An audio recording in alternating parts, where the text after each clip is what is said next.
এটা হচ্ছে ঠিক সেই ভিডিওটা 3 নাম্বার। আমার মাছগুলো লাল হয়ে গেছে, মাছগুলো এখন আমি চুলাটা বন্ধ করে দেবো, আমার মাছগুলো ভাজা শেষ। আর এইখানে আছে পেঁয়াজ, এই পেঁয়াজগুলো হালকা লাল হয়ে গেছে। এখন এইখানে আমি শুধু একটু লবণ দিব, সরি লবণ তো দিয়েছি, আগেই দিয়েছি।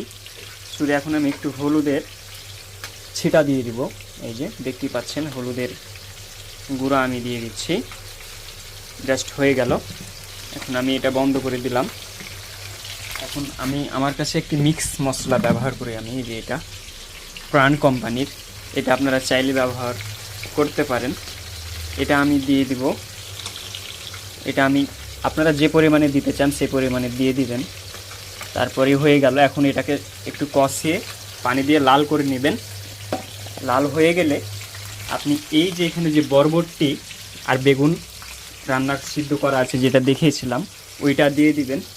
5 মিনিট রাখবেন, তারপরে এই মাছটা আবার এখানে দিয়ে দিবেন। হয়ে গেল। ধন্যবাদ।